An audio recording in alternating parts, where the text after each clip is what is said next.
Hey, this is Matt Turck. Today we have a fantastic episode with Emi Gal, who's the CEO of Ezra AI, a mission-driven company that helps detect cancer early using AI. AI can already do a better job at finding potential cancer in medical imaging. Radiologists will not be replaced by AI. They will be replaced by radiologists using AI. We go into all sorts of lessons about building AI products. There are three areas that I think are really important for any entrepreneur looking at starting an AI company now. First area is the team. Second area is the domain. And then the third area is the data. Building companies in general. It's important to really understand what you're solving for and why. What's the particular thing that you know that nobody else knows that you can apply to this thing? As a CEO, you don't want to miss it. It's going to be really interesting. Welcome, Emi. Thank you. So I'm particularly excited about the conversation for a couple of reasons. One, because Ezra is actually a member of the FIRSTMARK family, which actually happens sort of rarely. Out of all the people that we interview in this context, actually the vast majority are just friends or interesting people in the ecosystem, but not people that we actually work with. So it's particularly special when we have what is known as a portfolio company joining the conversation. And so we've been working with you since 2019. Yeah. My partner Rick Heitzman led the investment. So that's one thing.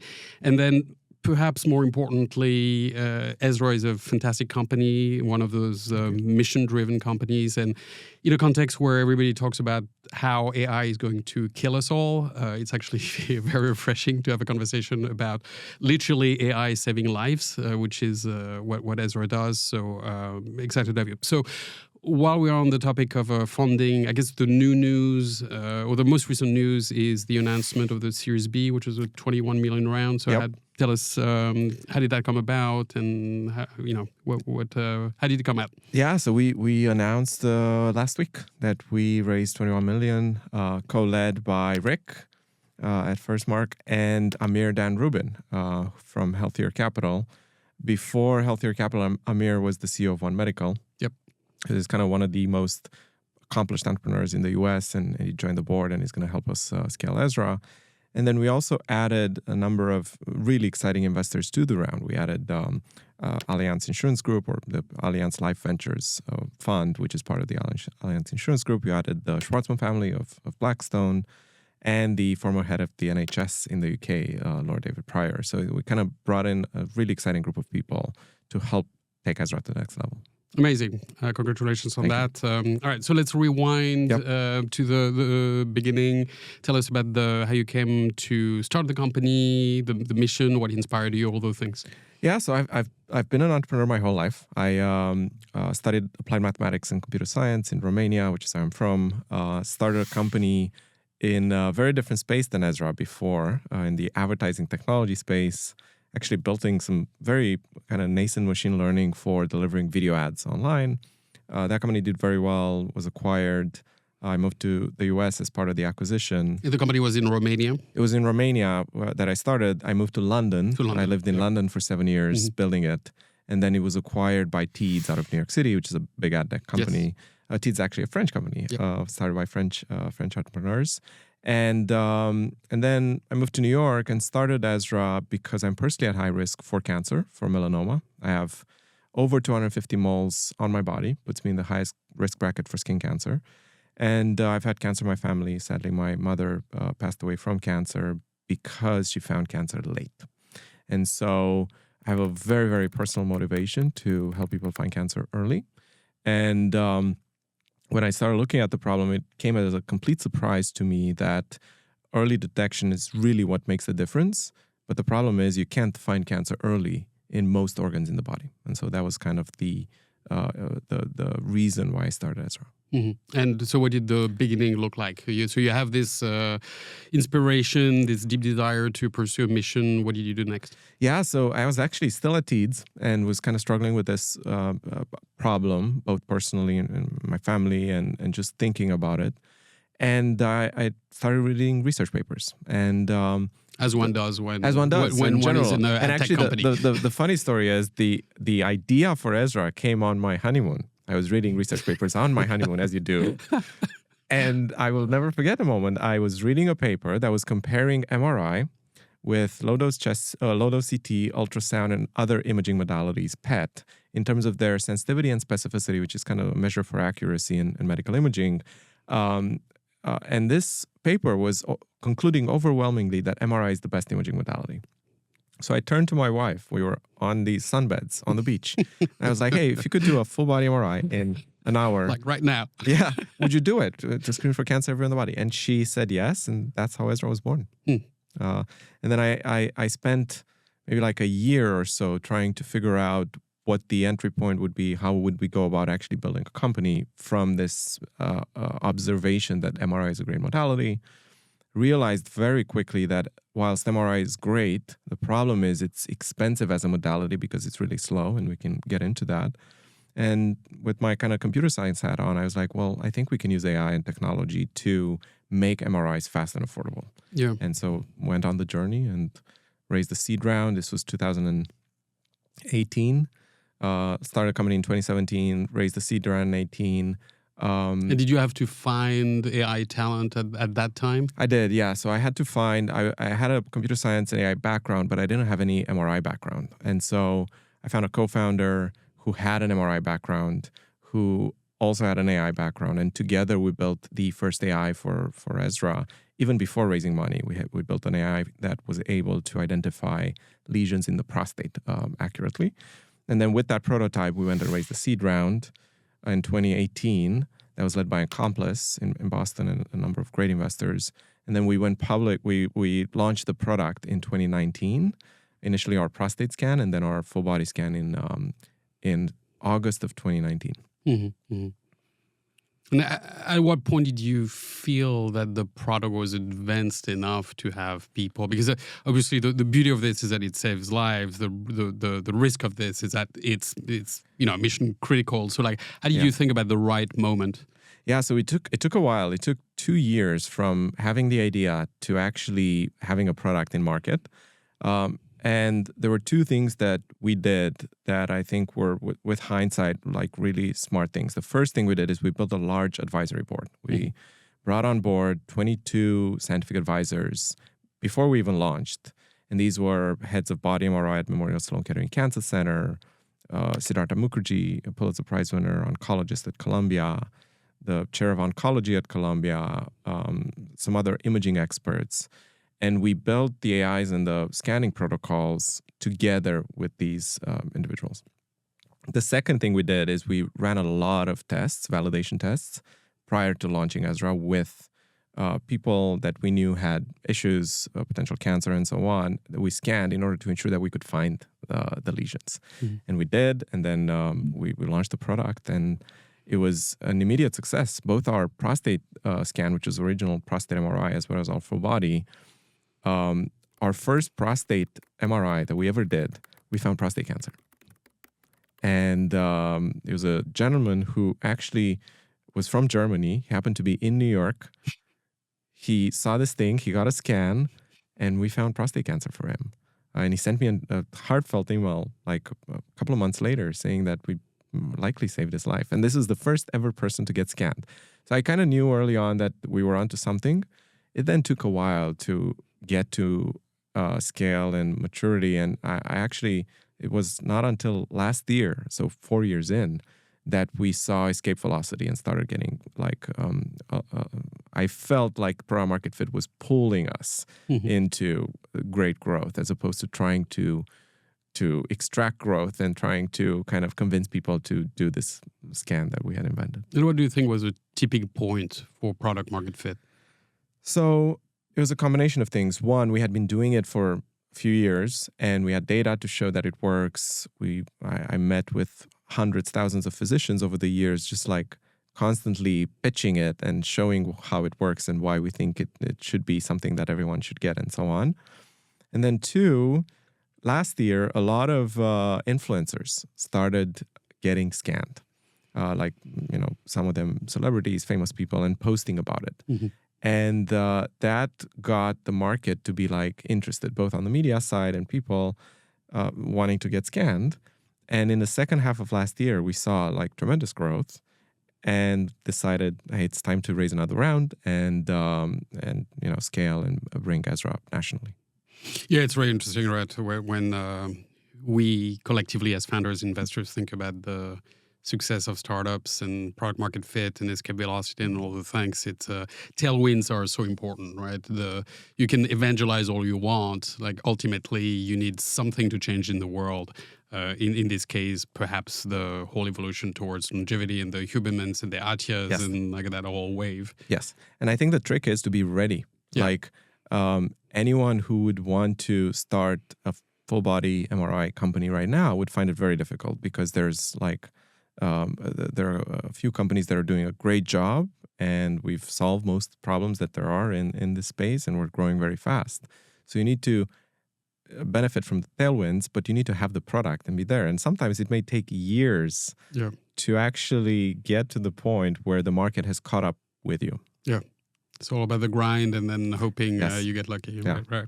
Yeah. I saw recently on that note that YC issued a call for startups about for more MR startups. Basically, yeah. So YC this year, that was every year they post these kind of 20 ideas that they want people to, startup founders to invest in, to spend time on.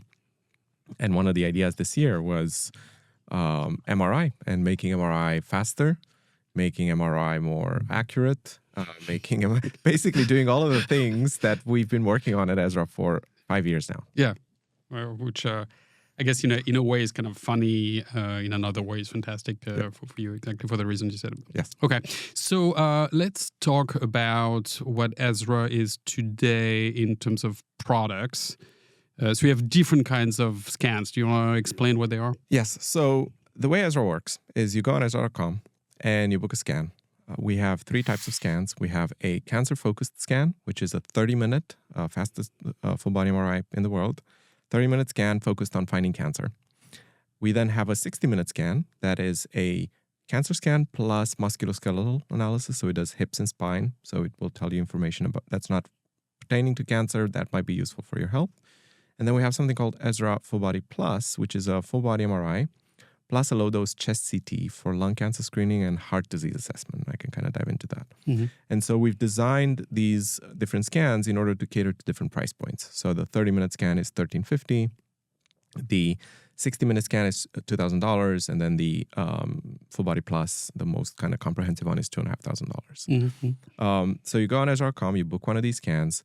You visit one of our partner facilities, and we don't own and operate facilities. We partner with existing facilities, buy MRI scanning time from them, and run our own protocols, AIs, software on their magnets.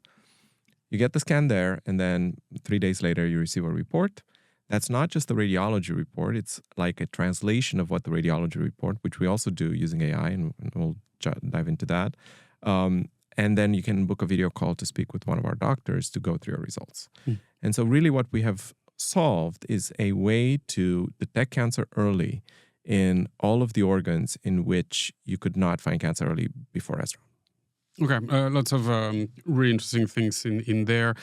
So in no particular order, on the price side, is that covered by insurance, in the process of getting covered by insurance or FSAs or? So not yet covered by insurance. We're working on it. We do a number of things to make it more affordable. So you can use HSA, FSA dollars. We have a firm, so you can pay monthly.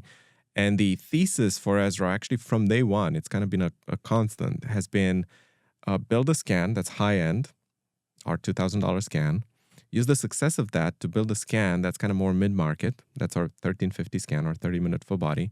Use the success of that to build a $500 scan that more people can afford and that you can then obtain in payer reimbursement for. And we're currently at the 1350 scan, and within 2 to 3 years, with a lot more AI, we think we're going to get to a $500 10-minute full body MRI.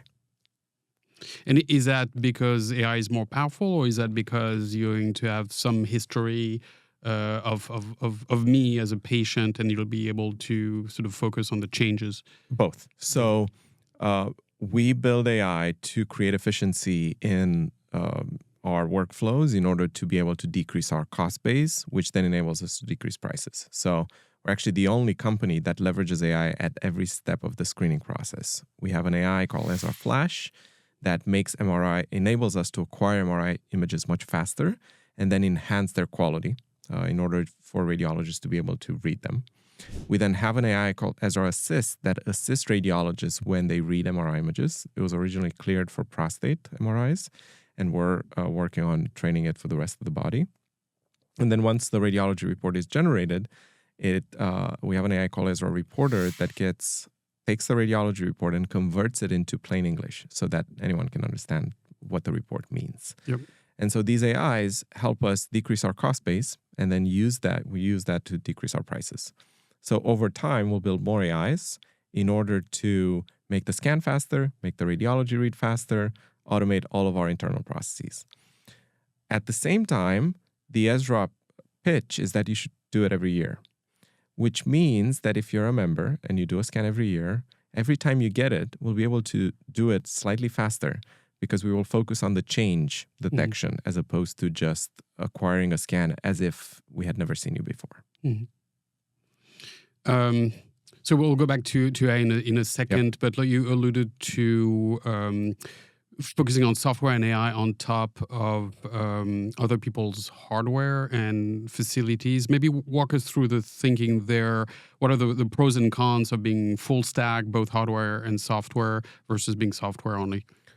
Yeah, so in an MRI particularly, over the next decade, most innovation will come from software.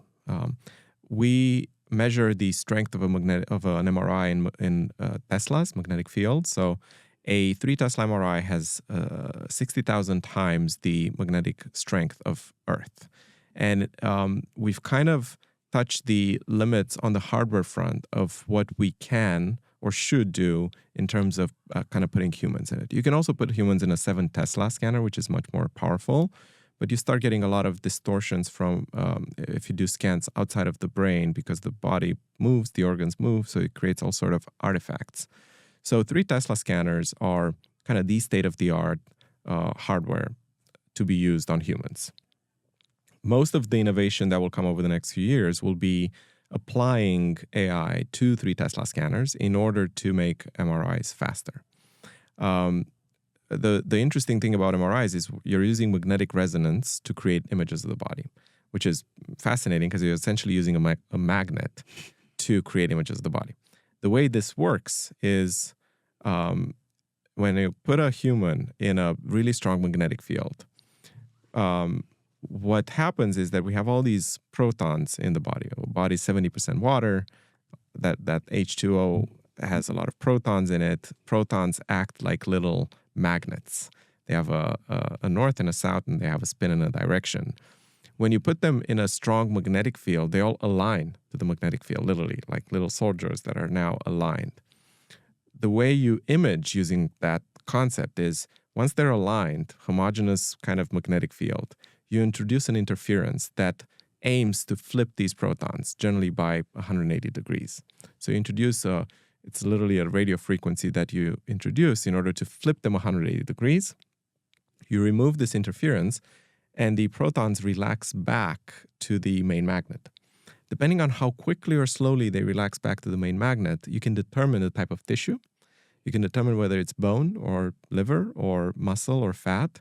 And you can determine whether there's an area in a tissue that's more dense, which could be indicative of disease. And that will pop up as a brighter area on the MRI machine. So it's a fascinating concept because you're using this ability to flip protons. However, it has a big disadvantage, which is it's a really noisy environment. It's a magnetic resonance environment. It's inherently noisy. So how do you handle that? You do the scan multiple times because the signal will always be the same.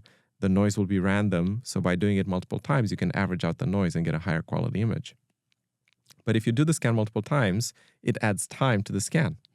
So what we do at Ezra, or one of the things we do, is we are able to do the scan fewer times, which results in a noisier image. But we have trained AIs to essentially learn what noise looks like in an MRI machine and just like erase the noise.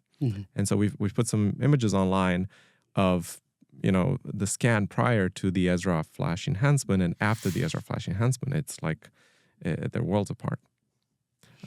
So that's how we plan to continue using AI to make MRIs much, much faster. Just going back to your original question of Yeah. No. Fascinating. Software. Thanks for going into all of this.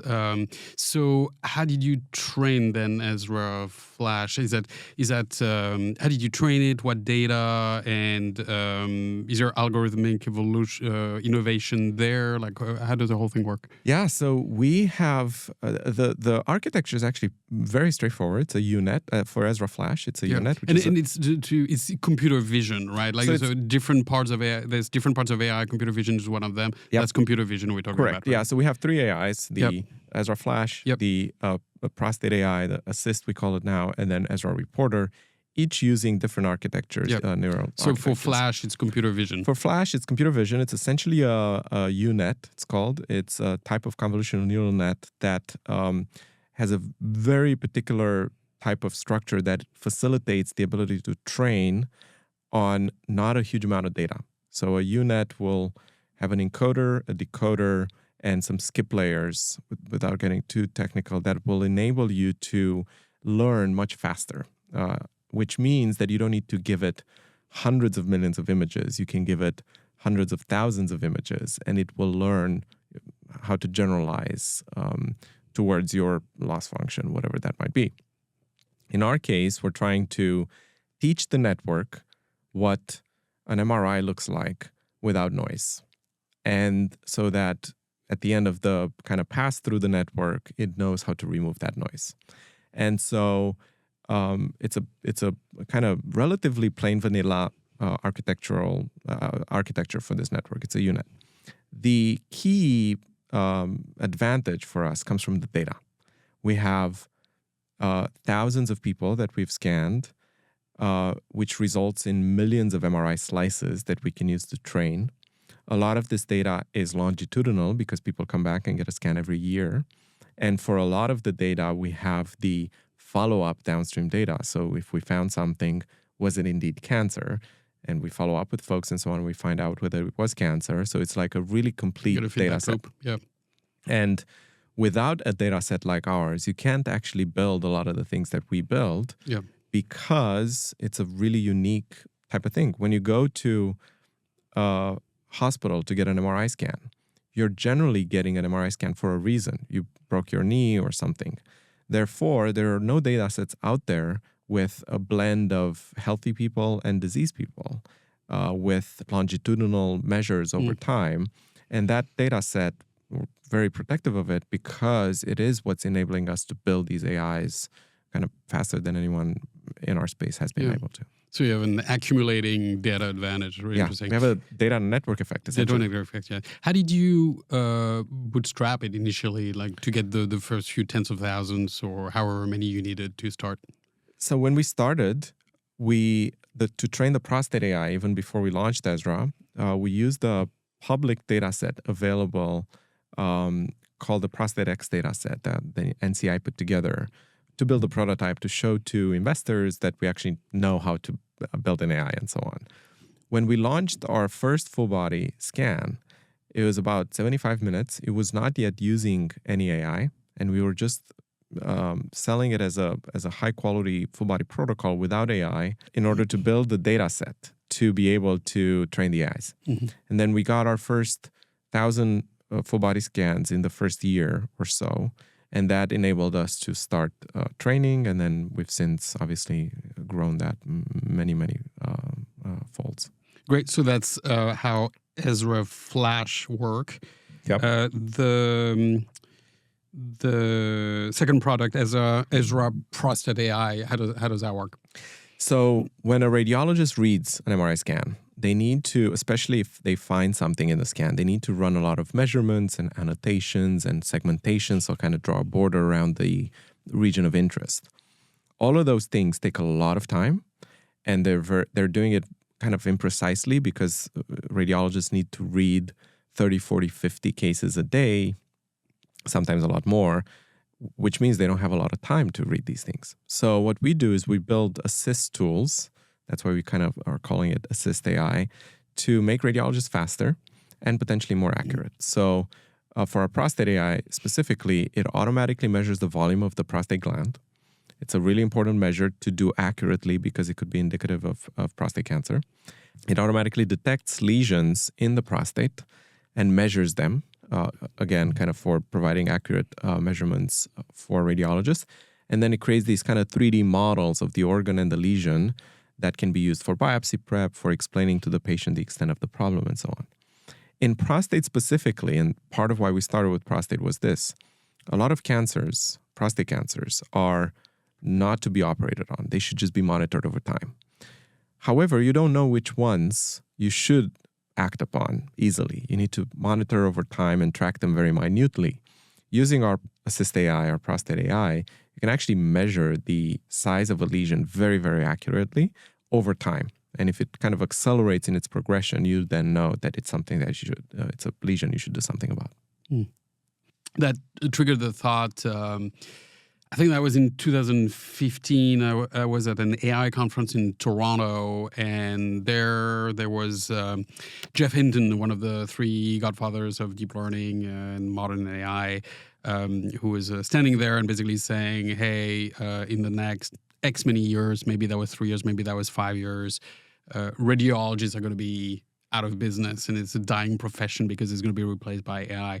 But it sounds like, fast forward to 2024, a company like Ezra still wants to partner with radiologists, right? Yeah. So well, one thing, AI can already, in many cases, do a better job at finding potential cancer in medical imaging. It's kind of well established. We see it internally in our data.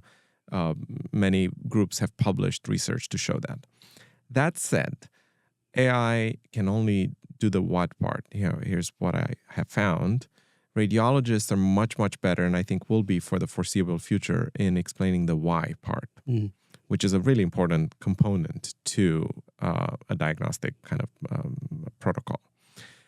I think radiologists will not be replaced by AI. They will be replaced by radiologists using AI. There's still a lot of resistance in the medical community to AI stuff. I think it's changing in large part thanks to generative AI. If I am to fast forward 5 to 10 years, we will need more radiologists than we have now, because we will need more medical imaging than we do now. However, I think all of those radiologists will be empowered by AI tools on the scanning side, on the clinical diagnostic side, on the explaining reports to consumers, and so on. So I don't see a future in which we're delivering a report to a member, Ezra member, without that report having been passed through a human. Mm-hmm. And speaking of reports, I guess the last part, like the last AI, was what does it do and how does it work? Yeah, so the reporter AI has actually had a significant improvement in efficiency for us internally at Ezra. The way the Ezra reports work is we don't want to drop a radiology report on you that has like all these technical terms and you don't understand half of it. We want to explain every single finding in detail and tell you what you should do about it. We used to do this manually. Our doctors, we have a team of primary care physicians internally who used to take the radiology report, spend 90 minutes per report to generate an Ezra report, which is on average about 7 pages, to describe to the member what each finding means. We built an AI that is able to do exactly that automatically. And our medical providers went from spending 90 minutes to generate these reports to 5 minutes to just reviewing them. Mm-hmm. So it's had a kind of profound impact on our business. We used to spend, people on average would get their reports within 5 to 7 days from their scan. We now deliver it consistently in 3 to 4 days. Mm-hmm. So it's kind of like been an incredible efficiency for us, which has led to a significantly better experience for customers. Yeah, because obviously as part of this whole detection business, there's a part of patient anxiety that's absolutely key, right? And that sounds like generative AI, right? Is that a GPT-powered functionality? Not GPT-powered, but it is. So the challenge in GPT and generative AI in healthcare is that it hallucinates, and you don't want to hallucinate. You don't want to hallucinate a finding.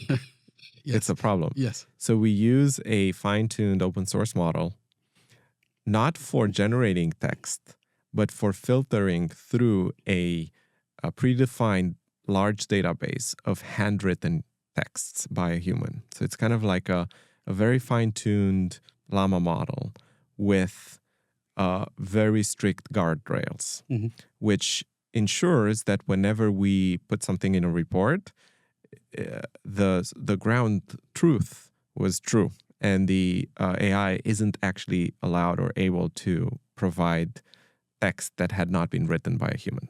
And then on top of that, we have a human review. It constrains the domain of possibility to about 10,000 options that we know are clinically sound. Yeah. And then as a further kind of measure, we also have every single report be reviewed by one of our doctors before it's delivered to members. Yep. And we think that's the correct way to apply Gen AI type things into healthcare, because it's such a kind of critical domain. Yeah. And your point about hallucination triggers the fairly obvious thought in question around false positives and any way this can go wrong. How do you think about that?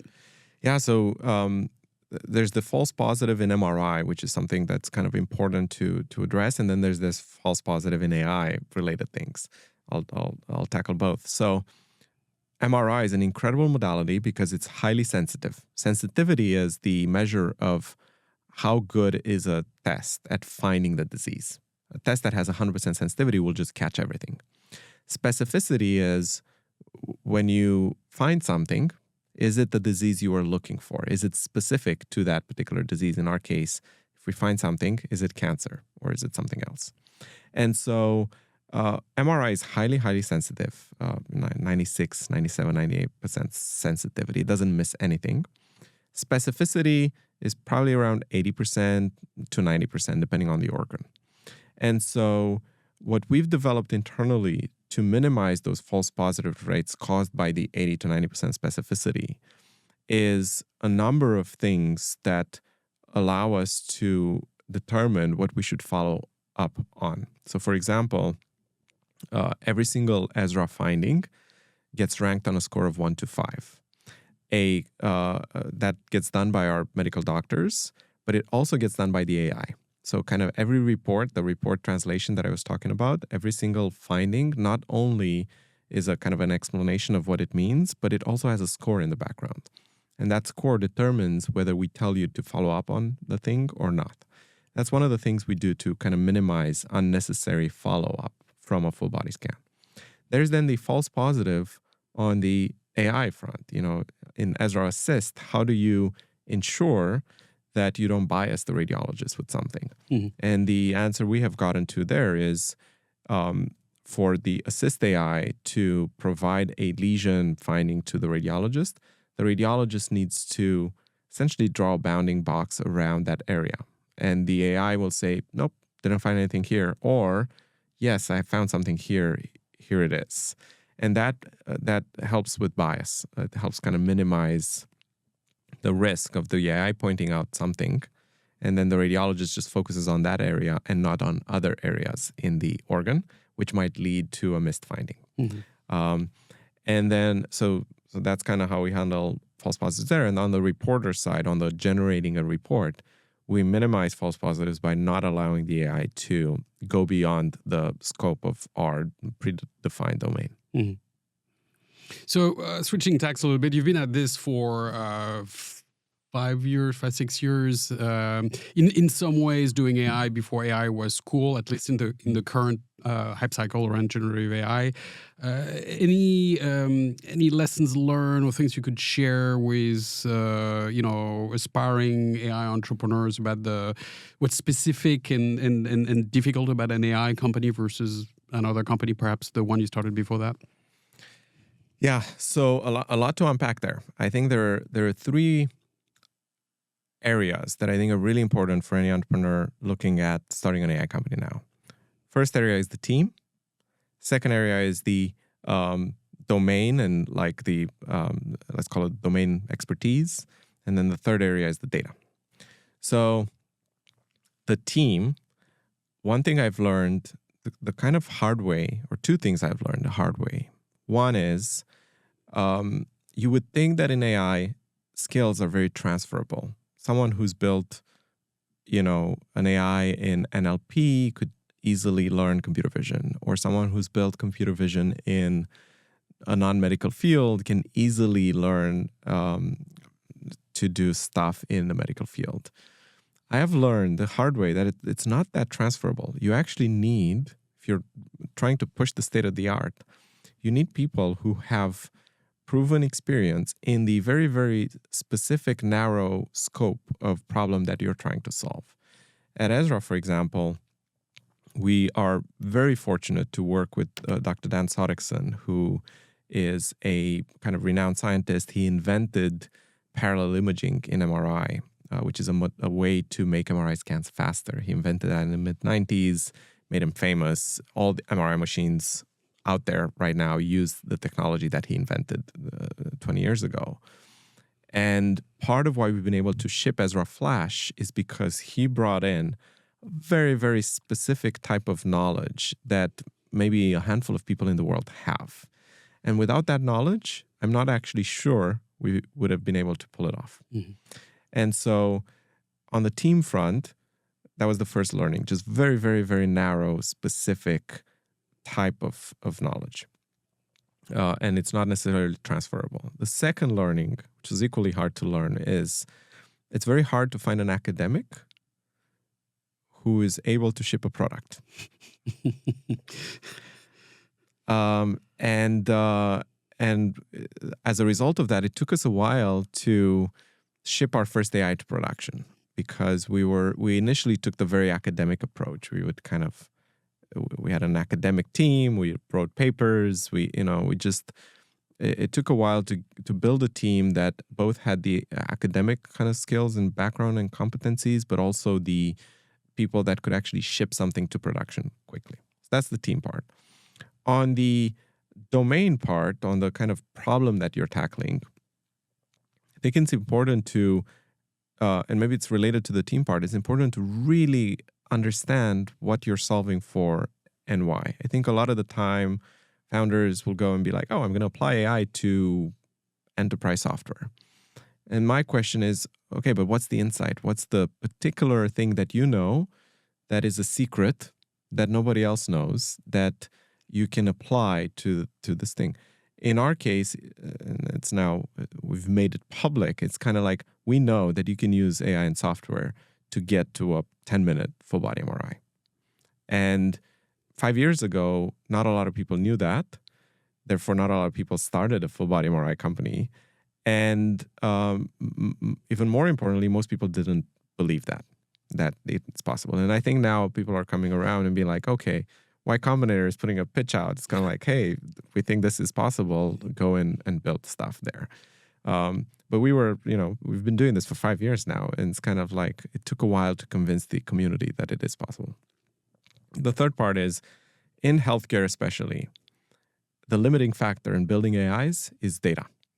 If you don't have access to a really unique proprietary type of data, you don't have edge.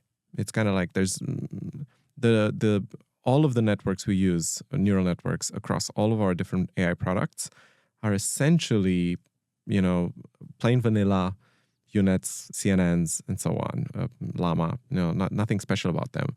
What makes us special and unique is the data, and not just the data that we have, but how the things that we know about what you can do with the data, which we don't talk about a lot publicly, but we have some, call it kind of trade secrets that have enabled us to get where we are and will enable us to get where we want to be, which is a $500 10-minute scan. Mm-hmm. Fascinating. And so, speaking of healthcare, so healthcare is a fascinating area from an entrepreneurship perspective. It's a little gnarly. It's both super inspiring, but hard. So you mentioned securing data as one of the challenges in general, but for healthcare in particular. What else have you learned about what's great or what's challenging about healthcare entrepreneurship? You know that quote, Matt? We don't do it because it's easy. We do it because we thought it would be easy. Yes. Honestly, that's how I thought Ezra would be. I thought 5 years in, I'm like, man, this is hard. It's being a second-time founder, had a success under my belt, was relatively easy to raise the seed round. I thought, oh, we got this. It's going to be a walk in the park. And whilst the mission and the approach to achieve the mission has stayed constant, it's been essentially the same plan from day one, achieving it has been much harder than I thought it would be. And so the learning in healthcare is that it will be much harder than the founder thinks it will be. It's certainly, Ezra was maybe an order of magnitude harder than I thought it would be. To get to some kind of level of scale and ship these AIs and so on. That's one. Two, everything takes longer because you are constrained by regulatory bodies and having to obtain FDA clearance for the AIs and so on in our case. And so you need to add in 6-9 months of regulatory work to any endeavor because it's going to take time to get that done. And three, as a result of all of that, so it kind of takes longer, it's harder, it costs more. And so I think actually we've been pretty capital efficient and have been able to deliver a lot on just over $40 million that we've raised, of which 20 were raised recently.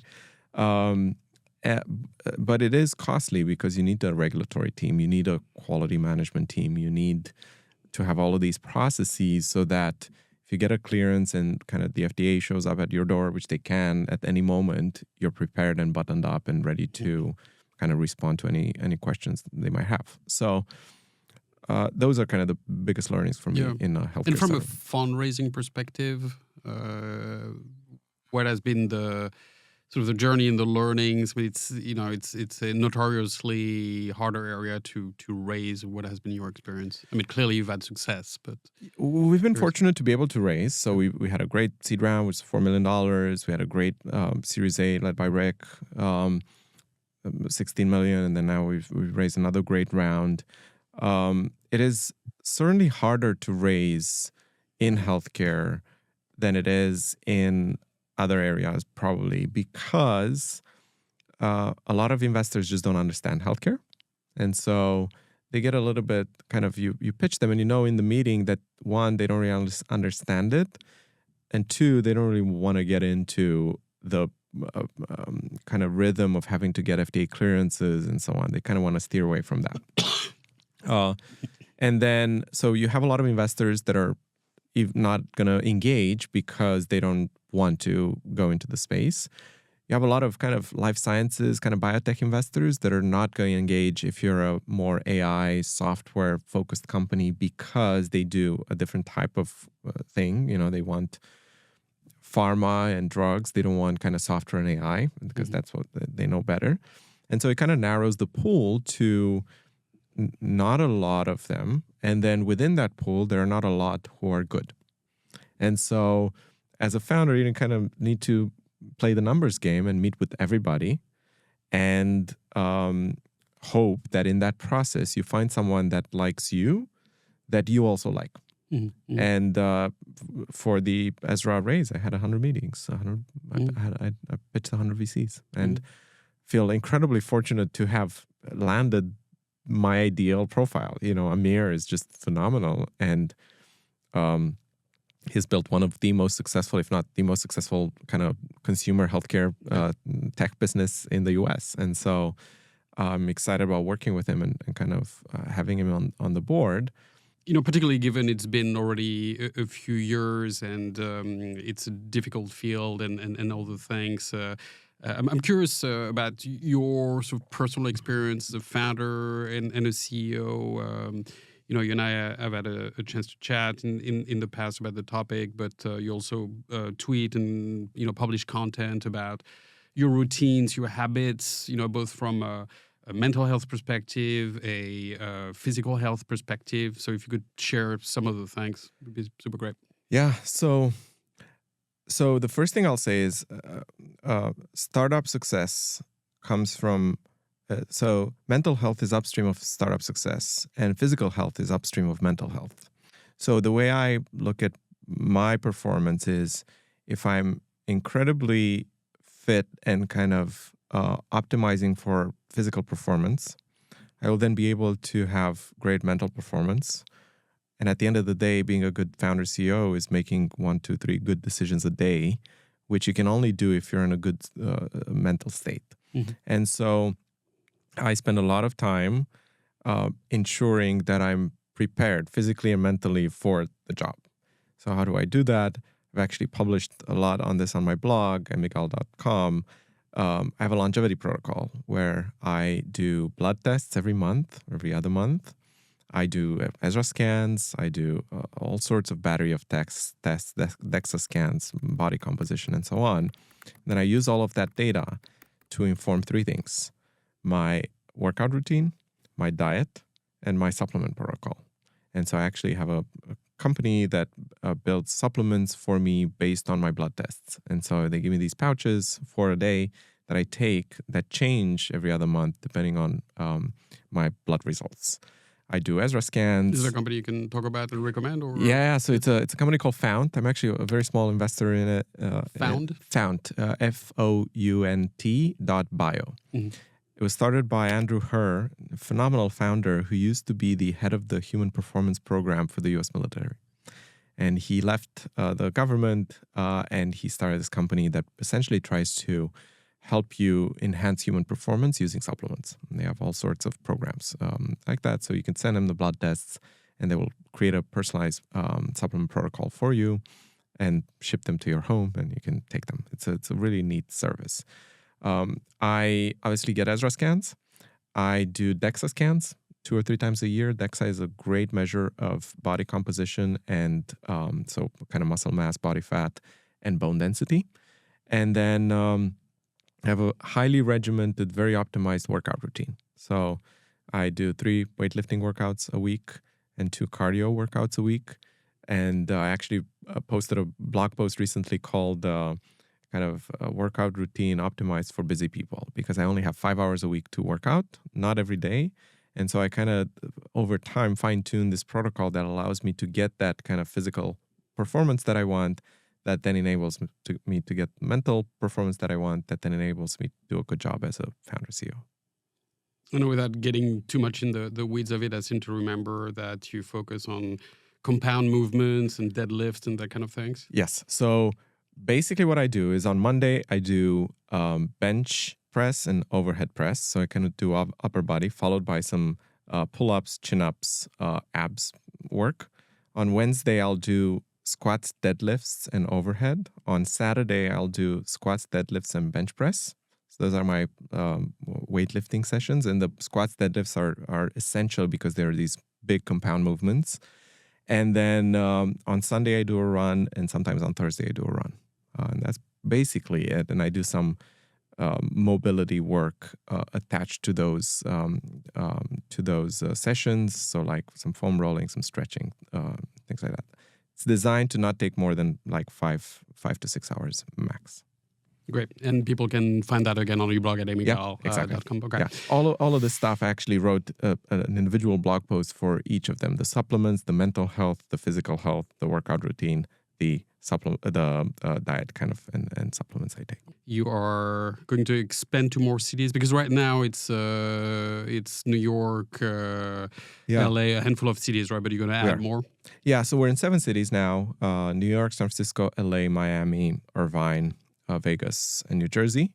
And we are planning to be in 20 cities by the end of this year. We're in 22 facilities in the existing cities right now. And by the end of this year, we'll be in about 60 facilities. So we really want to push for having Ezra locations, partner locations in as many kind of large metro areas in the US as possible. So that's kind of one big goal. And then the other big goal is continuing to invest in AI. We know how to get to a $500 10-minute scan. It's just like a really hard kind of problem that we need to tackle. And it's going to take us probably about 2 to 3 years. And so we're executing towards that, which means hiring a bit more on the AI team, hiring a lot more on the go-to-market expansions team, and then just heads down and building these AIs that we need to build to offer a $500 full body scan pretty soon. All right. Well, fascinating. It's been a really interesting conversation. Thanks for coming by, doing this. Appreciate it. Amazing. Thanks for having me, Matt. This is great. And I think I was the first one to do it in your new studio. Yeah, so absolutely. I'm quite excited. For anybody that watches this on video, we will probably not keep this beautiful plant that we have in the background. But this is, this is the first episode we're recording out of the FIRSTMARK podcast studio. The first one of many, hopefully. Thanks for having me. Thanks again.